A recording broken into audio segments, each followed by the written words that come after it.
Welcome to Life is Brewtiful. I'm Anthony. Today we're going to be doing an episode of Legends of Beer. Legends of Beer is a segment on my channel where we go through and we talk about the history of somebody who was of critical importance to the world of beer and brewing. And today we're going to be talking about a brilliant beer scientist by the name of Hendrik Verlinden.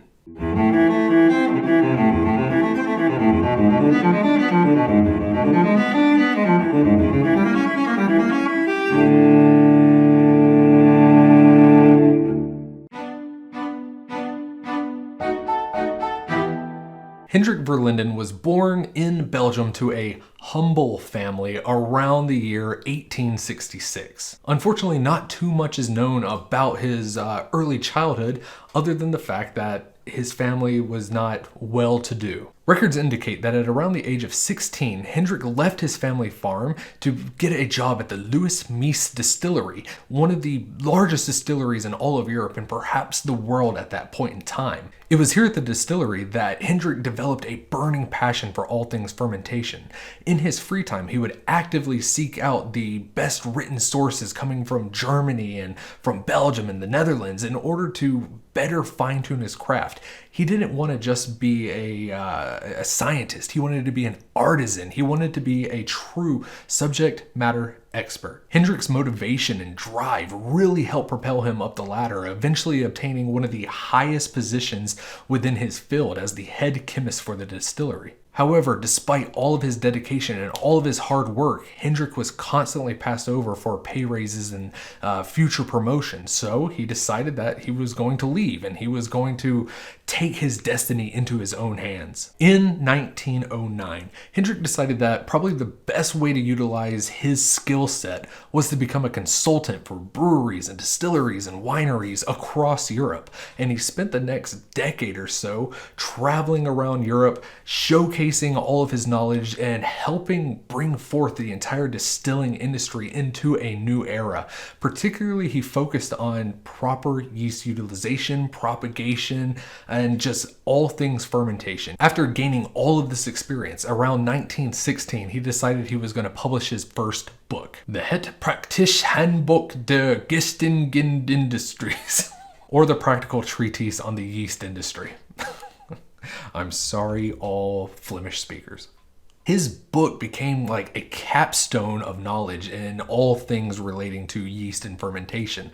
If they couldn't hire him out as a consultant, they could definitely buy his book and they could utilize all of his learning, all of his education to better their industry. Additionally, his book was the first on the subject to ever be published in his native tongue of Flemish, which I really think helped him become a bit of an icon in his homeland. You know, he was definitely one of the major players in the Belgian beer industry at that point in time. His star burned so bright that even distilleries in America were aggressively trying to recruit him to come over and fix their industries. But I think he developed a passion for his local homeland and he wanted to better the home front, so he decided to stay in Belgium. Around the year 1919, Hendrik Verlinden decided that the best thing that he could do was to enter into the beer brewing industry himself. He purchased the Dry Linden Brewery in Brachat, Belgium, after its owner had been killed by a German soldier during the First World War. It was here at the Dry Linden Brewery that Hendrik Verlinden,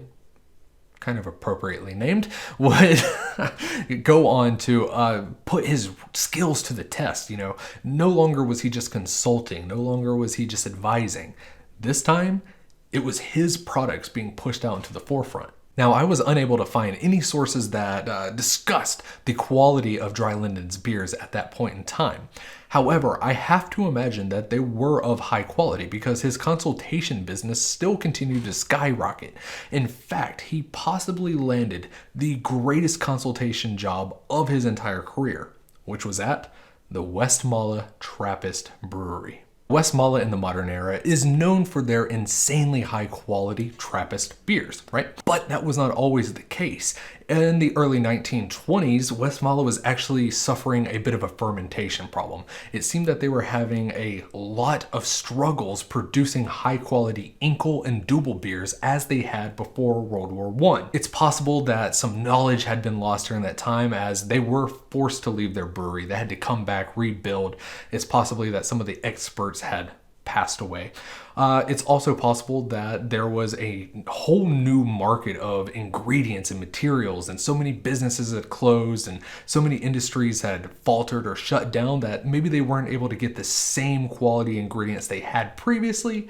It's hard to tell. What we do know is that they struggled, so they sought out the best. They sought out Hendrik Verlinden. Verlinden helped modernize their brewery a little bit. He helped them become experts on their own equipment to develop the products that they wanted to produce. Particularly, he helped retool the famed Dubbel style beer. There was a desire for stronger and darker beers as they were seen as being more nutritious, since there probably was more like calories involved and more vitamins and protein because of the extra malt that had to be utilized to create a darker, stronger beer.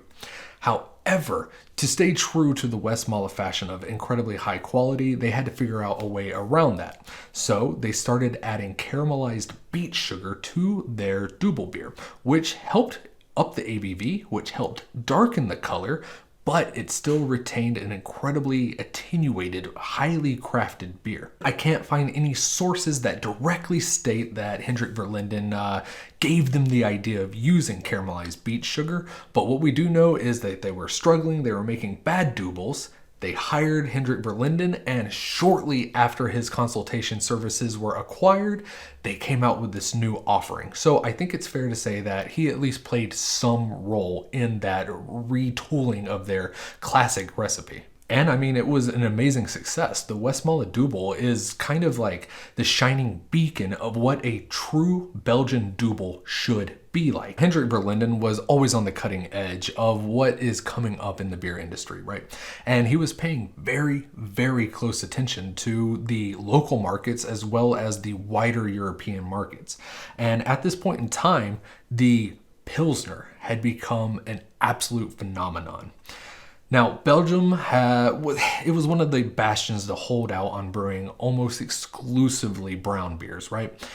They hadn't really bought into the pale malt brewing fad at that point in time, right? So the local drinkers, the Belgian drinkers, they were aggressively seeking out Pilsners coming from the Bohemian Kingdom. They were also aggressively seeking out Helles lager beers, export lager beers coming from South and North Germany, respectively. Verlinden knew that he would have to create some type of beer that would capitalize on the pale malt fad. However, he wanted to brew something that was more in line with what is expected on the Belgian palate.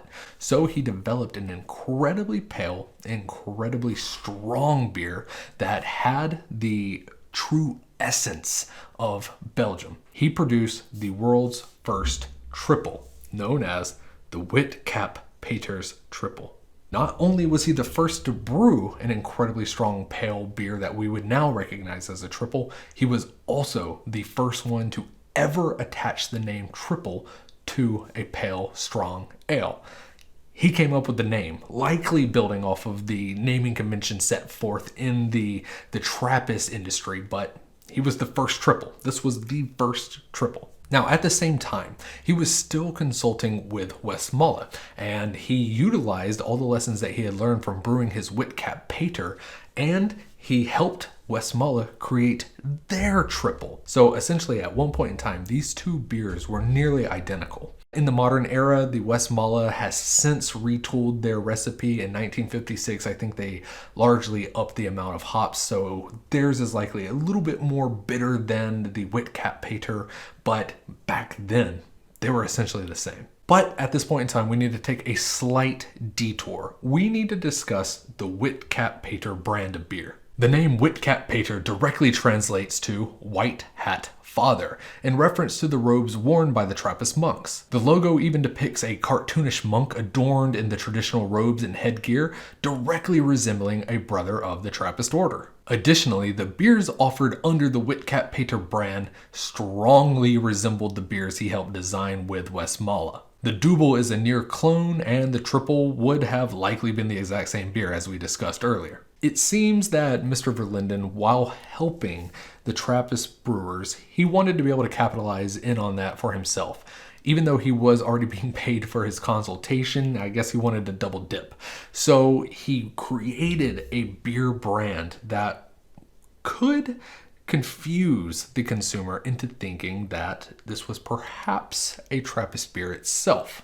To further murk those waters, in 1932, Hendrik Verlinden trademarked his new slogan for the Whitcap Pater brand of beers, which was Whitcap Pater equals Trappistine beer. It's very hard to tell what Mr. Verlinden's true intentions were. If we're giving him the benefit of the doubt, perhaps he idolized the Westmalle Brewery and the Trappist brewing industry as a whole, and he wanted to pay an homage to them and, show, hey, look, I helped create that good name. I helped create that goodwill between the consumer and the monks. On the other hand, it's possible and probably likely that he was really just looking to be able to capitalize off of the good name that he helped create. Maybe there's some jealousy going on there. Maybe he just thought it was fair that I should be able to market my beers as Trappist beers, since essentially they were, they're cloned recipes at that point in time. Who knows?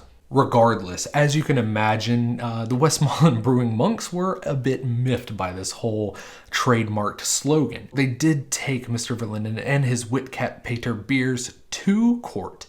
However, it did not go in their favor. The judge decided that because the Westmalle and the whole Trappist industry is a non-profit organization, essentially, that they had no legal right or entitlements to their name, Trappistine beer, in a commercialized industry. So despite the very brazen trademark infringement, Mr. Verlinden was able to continue marketing his Whitcap Pater beers as Trappistine beer. So as you can imagine, the Whitcap Pater beer brand did become rather successful in their own right. Kind of. They definitely had the amazing name of Hendrik Verlinden behind them, which I'm sure bought a lot of good faith, but they also had that Trappistine label, which I'm sure brought them even more notoriety. Regardless of either of those two factors, what I think the biggest factor in the Whitcap Pater's success was the fact that Trappist beers are known for being kind of difficult to obtain.